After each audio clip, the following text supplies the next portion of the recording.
Alors, je cède la parole maintenant au président de groupe. Monsieur Kremer.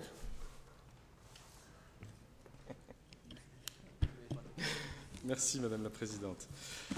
Madame la Présidente, Monsieur le Président du Conseil économique et social qui n'est pas là aujourd'hui, mes chers collègues, tout d'abord permettez-moi au nom de notre groupe de saluer l'installation de Monsieur Tabourin comme conseiller régional et lui souhaiter à mon tour, de manière très républicaine, la bienvenue au sein de notre Assemblée. Mes chers collègues, après le débat d'orientation budgétaire et l'examen du budget 2013 en décembre dernier, cette première Assemblée plénière de l'année ne portera que sur 13 rapports, globalement assez classiques en termes de politique régionale, même s'ils revêtent une grande importance pour notre région, et vous l'avez rappelé, Madame la Présidente. Ainsi, la nouvelle convention TER pour les 5 années à venir, les investissements substantiels en matière de transport ou l'équipement de nos lycées franc-comtois pour les 3 prochaines années sont d'importantes décisions que nous aurons à prendre aujourd'hui, mais elles ne devraient probablement pas, sauf surprise, soulever de grandes envolées politiciennes, tant elles font partie de la routine du fonctionnement de notre collectivité. La plupart des autres délibérations proposées ce vendredi sont liées à des décisions prises au niveau national, que ce soit pour la titularisation des agents, les contrats de génération, le désengagement de RFF dans la liaison ferroviaire Belfort-Del, ou la mise en place de la Banque publique d'investissement en chaire à Ségolène Royal. 30% des décisions de la présente Assemblée plénière confirment que vous n'avez pas d'autre choix que d'être un peu à la remorque des décisions gouvernementales, comme je l'avais soulevé en fin d'année dernière. Ceci étant dit, de manière certes simpliste, mais finalement assez symptomatique, vous constaterez quand même avec moi que vous nous proposez aujourd'hui, Madame la Présidente, de dépenser 123,5 millions d'euros pour les transports régionaux, 74,5 millions pour la convention avec la SNCF, 49 millions pour la modernisation du matériel roulant, soit près d'un quart du budget régional que nous avons voté en décembre dernier.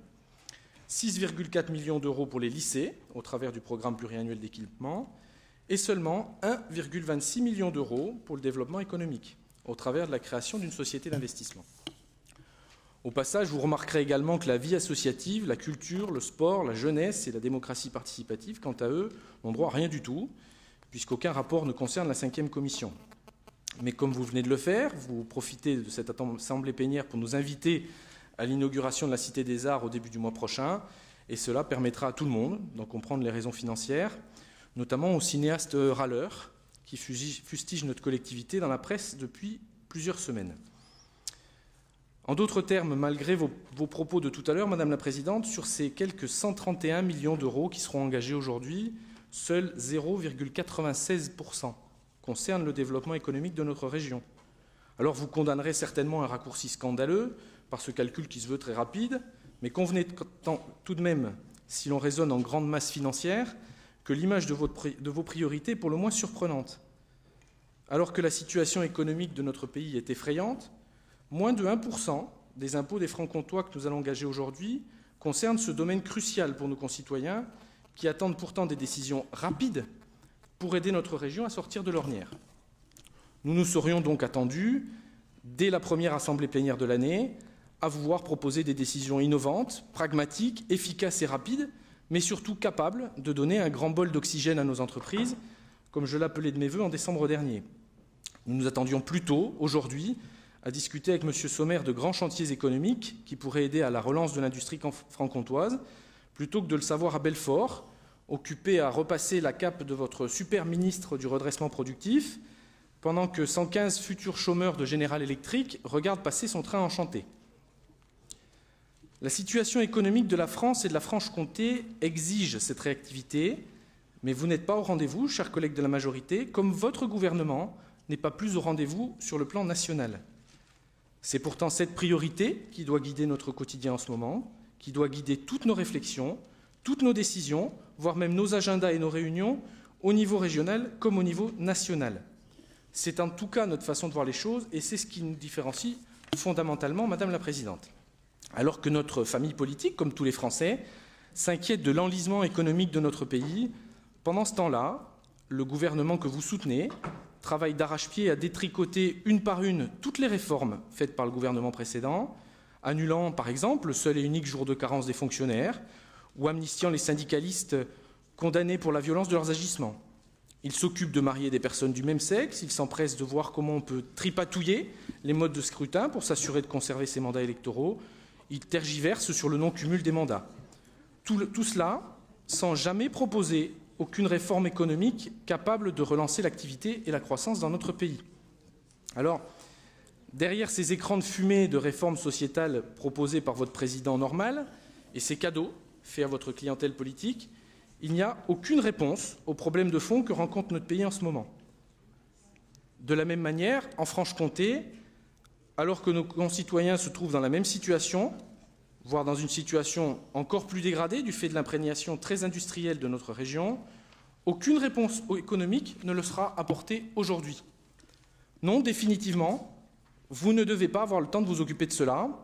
tant vous êtes occupé à régler vos petites affaires entre amis, comme si le reste du monde n'existait pas.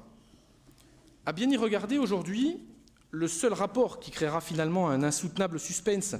et qui fera certainement les gros titres de la presse de demain, c'est la fumée blanche qui annoncera la nomination de votre nouveau vice-président, suite à la démission de M. Butzbach, pour qui vos éloges dans la presse n'avaient d'égal que sa quantité astronomique d'absence dans cette enceinte. À cette occasion, de manière surprenante, on découvre qu'il y aurait des tensions au sein de votre majorité, que certains ne veulent pas de M. Magnien-Fézot comme vice-président, que M. Le Tailleur vous a écrit pour protester, que les élus socialistes s'inquiètent de savoir qui reprendra la présidence de leur groupe, que le MRC voudrait bien conserver son siège dans l'exécutif. Il y a quelques semaines, le sujet à la mode était de savoir comment régler les problèmes de stationnement au sein de l'hôtel de région, avec l'idée particulièrement démocratique de virer les élus des parkings du siège du conseil régional lors des sessions où ils sont censés siéger, ce qui a fait bondir tous les élus, même dans vos rangs. Ensuite, cela a été le tour de vos conflits explosifs avec le président du Conseil général du Jura, issu d'une histoire à 150 000 € pour soutenir son aéroport de Doltavo, alors que dans le même temps, vous décidiez brutalement de dédier 300 000 € à l'achat d'un tableau suite au coup de fil nocturne du président du Conseil général du Doubs. En début d'année, alors que vous vous élevez en grand mamamouchi contre les entreprises qui licencient et qui imposent des plans sociaux à leurs salariés, vous nous appreniez par un message laconique que vous aviez littéralement catapulté votre directeur de cabinet en quelques heures, laissant le soin au directeur général des services de reprendre le flambeau après lui avoir déjà confié l'intérim de la direction du comité régional du tourisme.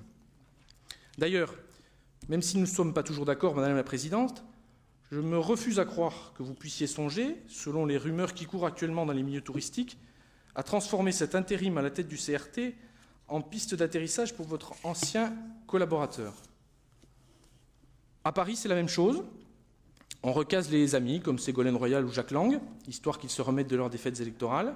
Les ministres écologistes distribuent les légions d'honneur comme des bonbons à tous leurs copains. Et on laisse un ministre commettre une faute en annonçant devant la représentation nationale que l'on a libéré des otages, pourtant toujours retenus par des terroristes. Bref, on s'occupe de ces petites affaires internes, on discute entre socialistes et on se moque éperdument de la situation réelle des Français, sauf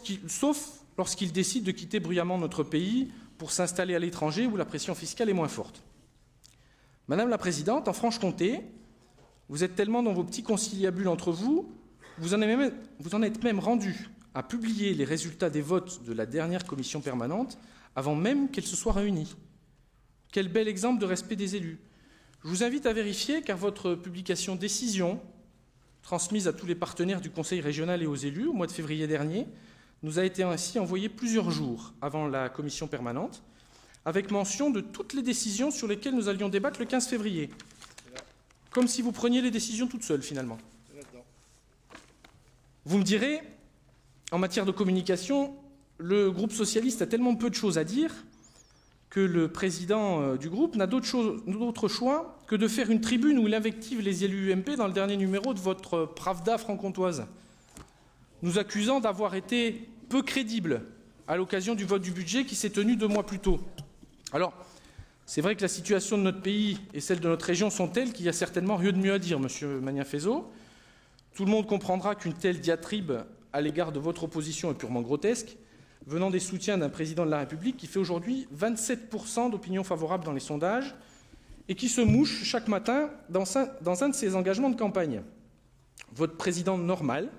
fait tellement de mal à la parole et à l'engagement politique qu'il n'a du succès que pour une seule chose aujourd'hui, c'est encourager l'abstentionnisme. Les résultats de la dernière législative partielle, qui a eu lieu dans la 2e circonscription de l'Oise, en sont la preuve, et il devrait pouvoir calmer votre léger complexe de supériorité, Monsieur Magnin-Fézot. L'objet de mon propos d'aujourd'hui, Madame la Présidente, c'est qu'il devient urgent que vous vous occupiez à nouveau de la Franche-Comté et des Francs-Comtois, de leurs besoins et de leurs problèmes actuels, pas uniquement de vos affaires socialistes et de la gestion courante de la région.